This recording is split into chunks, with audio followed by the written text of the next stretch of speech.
죽었다고 믿었다. 하지만 그녀는 살아있다. 오성이 연락받고 전화드렸어요. 손왕식 형사입니다. 내가 알려준 대로 통화만 하면 돼요. 차량 폭발, 공사장 벽 충돌. 모두가 강재인의 죽음을 믿었습니다. 누가 죽어? 강재인? 그것도 차가 폭발해서? 하지만 그건 단지 연망일 뿐. 그녀의 복수는 이제부터 다시 시작됩니다. 기억을 잃은 채 깨어난 그녀.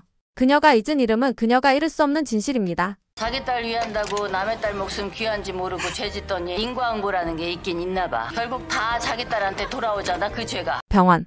깊은 밤. 온 병동이 정막에 잠겨 있습니다. 사람 가는 때 다 정해져 있고 그게 걔 팔자야. 최진기 분들 자꾸 무서워요. 슬퍼한다고 살아올 것도 아니고 잠 비우고 싹이죠. 산소 마스크를 쓴 제인은 창백한 얼굴로 침대에 누워있고 그 옆에는 도윤이 말없이 앉아있습니다. 그의 손은 제인의 손을 조심스럽게 감싸고 있었고 그의 눈에는 간절함 그리고 책임감이 서려 있었습니다. 착한 사람이었잖아요. 응하고 은 엄마 좋은 곳으로 갔으면 좋겠어요. 그녀를 지키겠다는 다짐, 반드시 되찾겠다는 집념이 깃든 시선이었습니다. 제인아, 넌 살아야 해. 지금이 시작이야. 그는 천천히 속삭입니다. 마치 그녀가 듣고 있다는 듯이. 긴 침묵 속에서 제인의 손가락이 아주 미세하게 움직입니다. 그리고 그녀의 눈꺼풀이 천천히 떨리더니 마침내 떠집니다. 형광등 불빛이 그녀의 동공에 반사되고 그녀는 천천히 주위를 둘러봅니다. 도윤은 놀라움에 숨을 멈추고 그녀의 반응을 지켜봅니다. 여기가 어디예요? 제인의 목소리는 미약했지만 또렷했습니다.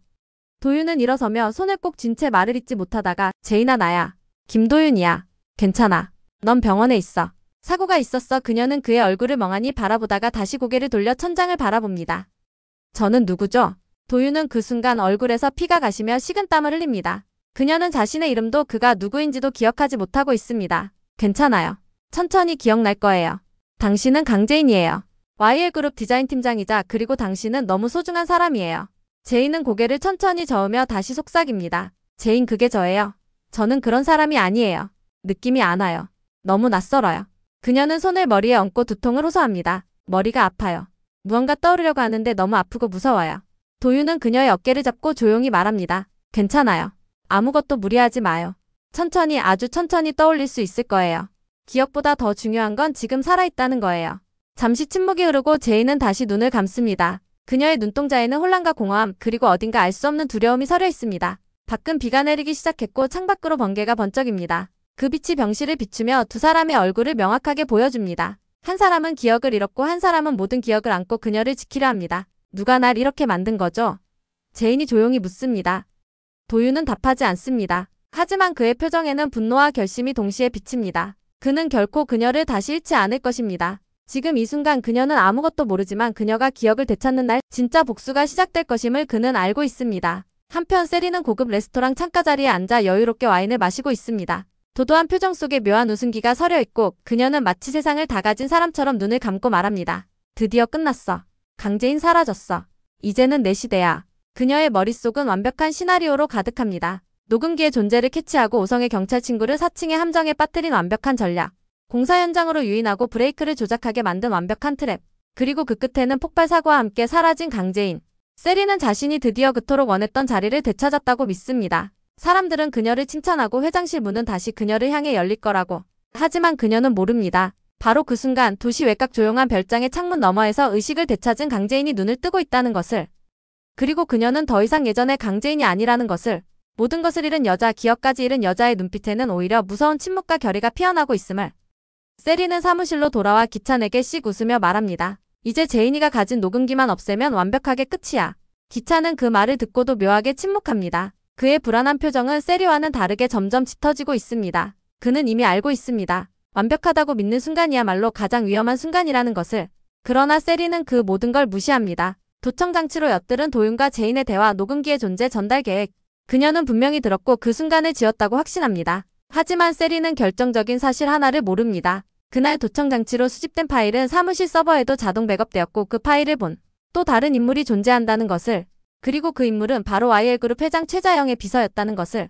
그는 평소와 다르게 최근 세리의 움직임에 의문을 품고 있었고 녹음 파일의 일부를 자신의 개인 저장 장치에 복사해둔 상태였습니다. 이 사실이 밝혀지는 날 세리는 단 한 번의 회의에서 모든 걸 잃게 될지도 모릅니다. 하지만 지금 이 순간 세리는 자만 속에서 환호합니다. 강미란의 연락에도 무시하며 윤희가 보낸 경고성 메시지도 읽지 않습니다. 그녀는 스스로가 승리했다고 믿습니다. 그러나 운명은 그 믿음을 오래도록 지켜주지 않을 것입니다. 세리는 그날 밤 다시 도윤의 병원 근처로 차를 돌립니다. 그래, 혹시 모르니까 마지막으로 확인은 해야겠지. 차 안에서 망원경을 꺼내 병실 창문을 향해 초점을 맞춥니다. 그리고 그 순간 커튼 틈 사이로 잠시 스쳐간 제인의 실루엣. 세리는 눈을 휘둥그레 뜹니다. 입을 막고 숨을 멈춘 채 뇌리를 스치는 단 하나의 문장. 거짓말 죽은 게 아니었어. 기차는 밤마다 환청에 시달립니다. 귀속을 파고드는 익숙한 목소리, 죽은 줄로만 알았던 강규철 회장의 마지막 말들. 그리고 그의 딸 강재인의 울부짖음이 혼처럼 어둠 속에서 밀려옵니다. 기찬 씨, 녹음기 안에 다 있어요. 당신이 죽였잖아. 내 아버지를. 그 목소리는 때로는 낮게 읊조리는 듯하고 때로는 귀를 찢을 듯한 비명으로 다가옵니다. 심장이 덜컥 내려앉는 소리에 그는 잠에서 벌떡 일어납니다. 땀에 흠뻑 젖은 그의 셔츠는 그가 얼마나 깊은 불안에 잠겨 있었는지를 보여줍니다. 그는 두 눈을 부릅뜬 채 어둠 속을 응시합니다. 침실 조명 하나 없이 컴컴한 방 안, 창밖에 가로등 불빛이 벽을 비추며 흐릿한 그림자를 만듭니다. 그림자는 마치 누군가 서 있는 듯한 형상을 잃었고 기차는 그 자리에 눈을 고정시킵니다. 설마 아직 살아있는 건 아니겠지? 그의 입에서 새어나온 그 말은 곧 스스로를 향한 부정이었고 동시에 자신이 두려워하고 있다는 사실의 고백이었습니다. 그는 자리에서 일어나 창가로 다가가 커튼을 젖히고 바깥을 바라봅니다. 아무것도 없습니다. 거리엔 정막만이 흐르고 바람조차 불지 않습니다. 하지만 그의 마음속에는 바람보다 거센 의심이 몰아치고 있습니다. 그럴 리 없어. 그 차는 폭파됐고 사고는 완벽했어. 그럴 리가 없어. 하지만 그렇게 되뇌면 되뇌일수록 그의 머릿속엔 또 하나의 이미지가 스쳐갑니다. 그녀, 강재인, 그날의 눈빛. 절망 속에서도 흔들리지 않았던 그 눈빛이 죽음을 받아들였을 리 없다는 본능적인 불신. 기차는 떨리는 손으로 휴대폰을 들고 도윤의 병원 정보를 검색합니다. 그리고 지시를 내립니다. 그 주변에 누가 드나드는지 다 확인해. 사진도 찍어. 특히 도윤. 그놈이 움직이면 반드시 보고해. 몇 시간 후 그는 보좌관에게 전달받은 보고서를 읽으며 한 장의 사진을 발견합니다. 도윤이 병원 후문에서 누군가를 부축해 데리고 나오는 모습. 흐릿하지만 그 실루엣은 너무 익숙합니다. 아니야, 그럴 리가 없어. 죽은 게 맞아. 확인도 했잖아. 그는 다시금 중얼이지만 손은 이미 떨리고 있습니다. 그가 가장 두려워했던 순간, 그의 죄가 아직도 끝나지 않았다는 사실, 그리고 그녀가 돌아온다면 그녀는 더 이상 희생자가 아닌 심판자가 되어 있을 것이란 예감. 기차는 결국 집무실에 앉아 한숨을 내쉽니다. 책상 서랍에서 수면제를 꺼내 손에 쥐지만 쉽게 입에 넣지 못합니다. 대신 그는 눈을 감고 깊게 숨을 들이쉽니다. 이제부터는 내가 먼저 움직여야 해. 그의 눈빛이 바뀝니다. 공포에 떨던 눈빛은 결심과 공격성으로 채워지고 그는 전화를 겁니다. 그 녹음기 꼭 찾아야 해. 무슨 수를 써서라도. 이 순간 기차는 다시 괴물이 되기로 결심한 것입니다. 그리고 그의 발밑에서 진실이라는 화산이 천천히 그러나 확실히 끓고 있습니다. 정윤이는 한 손에 제인의 사진을 들고 다른 손으로 흘러내리는 눈물을 닦아냅니다. 사진 속의 제인은 해맑게 웃고 있었고 그 미소는 오래전 어느 날 자영의 품 안에서 울던 어린아이의 기억을 끌어올립니다. 그 아이가 자영의 딸이라고. 그게 진짜야. 그녀의 입술이 떨리며 되뇌는 이 말에 믿기지 않는 충격과 분노, 그리고 기이한 죄책감이 함께 섞여 있었습니다. 기억의 퍼즐이 맞춰지듯 머릿속엔 자영과의 지난 시간들이 하나하나 떠오릅니다. 젊은 날 같은 남자를 두고 경쟁 아닌 경쟁을 하며 갈라섰던 날들. 그 후 아무 연락 없이 사라졌던 자영이 어느 날 갑자기 정식으로 채용된 요리사로 나타났던 날. 그녀는 의아해하면서도 깊게 따지지 않았습니다. 하지만 이제 와서 보니 모든 퍼즐이 맞아떨어집니다. 자영의 낯선 태도, 강재인과의 복잡한 감정선, 그리고 그녀가 때때로 흘리던 의미 없는 눈물들. 그 모든 것의 시작이 강재인이라는 존재였던 것입니다. 그녀는 소파에 털썩 주저앉으며 사진을 가슴에 꼭 껴안습니다. 내 딸은 이미 죽었는데. 자영의 딸은 말끝을 잇지 못하고 눈을 감습니다. 복잡한 감정이 엉켜있는 와중에도 그녀의 분노는 뚜렷한 방향을 향해 치닫습니다. 그 아이를 데리고 와놓고도 숨긴 자영. 아무 말 없이 눈앞에서 웃고 있었던 강재인. 그리고 그 모든 사실을 알면서도 이용하려 했던 세리와 기찬. 그녀는 자리를 박차고 일어나 서랍 안에 넣어둔 오래된 편지 한 통을 꺼냅니다. 그것은 자영이 젊은 시절 그녀에게 보냈던 마지막 편지였습니다. 읽지 않고 묵혀둔 그 편지를 펴든 그녀는 울면서 그 안의 문장을 읽어 내려갑니다. 윤희야, 나는 내가 행복하길 바래. 나도 행복해지고 싶었어. 언젠가 우리 다시 마주치게 되면 진실을 말할 수 있겠지. 정윤이는 눈물이 핑 돌아 편지를 내려놓습니다. 그녀는 느꼈습니다. 자영이 그녀를 속이기 위해 돌아온 것이 아니라 어쩌면 진실을 말하고 싶었지만 말할 용기가 없었던 것일지도 모른다고. 하지만 그럼에도 그녀는 다짐합니다. 이제는 내가 직접 진실을 파헤칠 거야. 누구도 믿지 않아.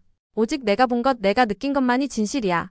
그녀는 휴대폰을 들어 누군가에게 전화를 겁니다. 그 수신자는 바로 오랫동안 연락하지 않았던 기자 출신의 지인입니다. 진실을 추적할 방법은 언론뿐이라 판단한 그녀는 단단한 눈빛으로 말합니다. 내가 내게 줄 수 있는 이야기, 지금 대한민국을 뒤흔들 수 있어.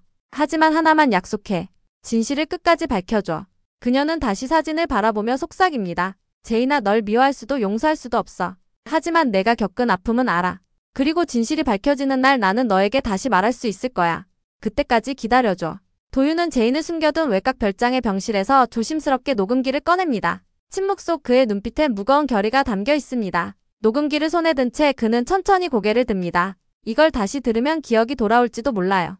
제인은 여전히 창밖을 바라보고 있다가 그의 말에 고개를 돌립니다. 그녀는 조심스럽게 헤드폰을 받습니다. 마치 무언가 두려운 진실이 담긴 상자를 여는 것처럼 망설이다가 천천히 헤드폰을 귀에 씌웁니다. 그리고 플레이 버튼이 눌리는 찰칵 소리와 함께 녹음된 소리가 병실 안에 울려 퍼지기 시작합니다. 미라나 도와줘놨고 숨가쁜 음성. 숨을 몰아쉬며 애원하듯 부르는 목소리는 그녀의 심장을 찢듯 조여옵니다. 어차피 저 사람은 곧 끝나. 무자비한 음색. 이름 없는 누군가의 냉혹한 선언은 기억 저편 어둠 속 무언가를 자극합니다. 제인의 손이 덜덜 떨립니다. 헤드폰을 쥔 손가락이 점점 강하게 움켜쥐어지고 그녀의 눈동자는 요동치며 초점을 잃어갑니다.